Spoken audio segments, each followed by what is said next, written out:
رئیس ولایت ختنان دولتعلی سعید در ناحیه کوشانیان از مؤسسه تحصیلات میانه عمومی رقم 14 جماعت دهات زرگر ناحیه دیدن نمودند. اینجا برای رئیس ولایت بنای نوی این مؤسسه تعلیمی که سال 2017 با اشتراک پیشوای معظم ملت پرزیدنت جمهوری تاجیکستان محترم امامعلی رحمان مورد استفاده قرار گرفته است نشان داده شد.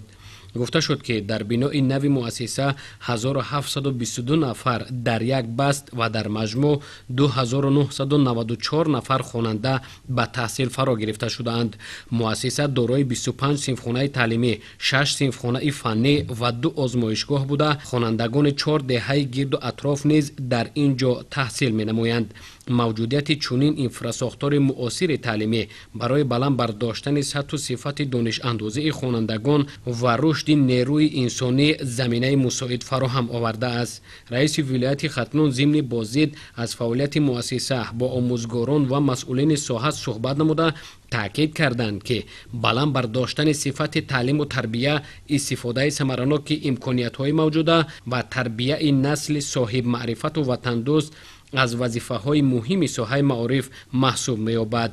در ادامه رئیس ولایت دولتعلی سعید به دهه خرمدشت جماعت دهات زرگر رفته از جریان ساختمان بنای علاوگی در حدود مؤسسه تحصیلات میانه عمومی رقم 31 بازدید کردند.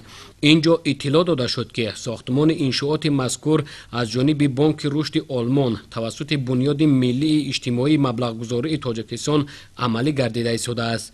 بنای نوی دو آشیانه از 8 صنفخانه و 3 اتاق کاری عبارت بوده طبق نقشه تا آخر سال جاری به استفاده داده خواهد شد. با مورد استفاده قرار گرفتن انشاءات امکانیت بهتر تشکیل روند تعلیم و فراهم آوردن جایهای نو تحصیل برای خوانندگان مهیا می‌گردد.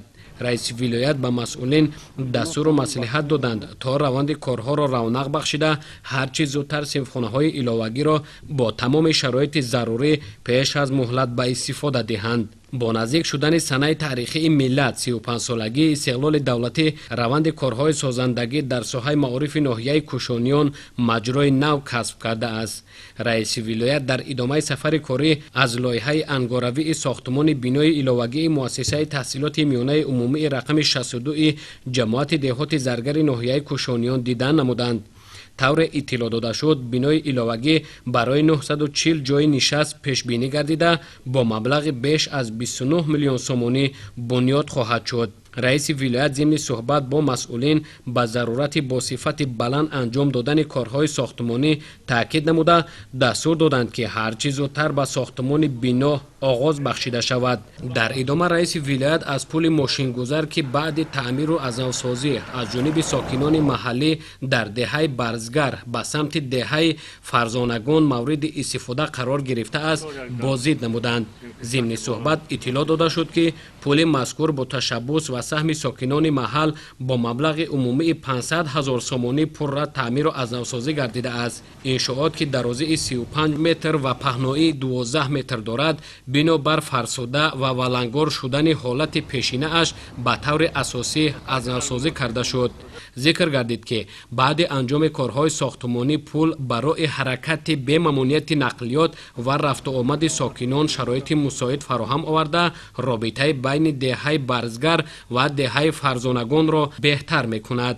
در دایره سفر کاری رئیس ولایت ختنان دولتعلی سعید از ثمرناک استفاده بردن زمین، پرورش و نشأ و نمای پخته در خواجگی دهقانی وطن واقع در دهه فرزانگان جماعت دهات زرگر ناحیه بازدید نمودند. ضمن بازدید به رهبریت ولایت اطلاع داده شد که خواجگی دهقانی وطن در مساحت عمومی 10 هکتار فعالیت داشته با استفاده ثمرناک زمین به پرورش زراعت کشاورزی و رشد باغداری مشغول می باشد.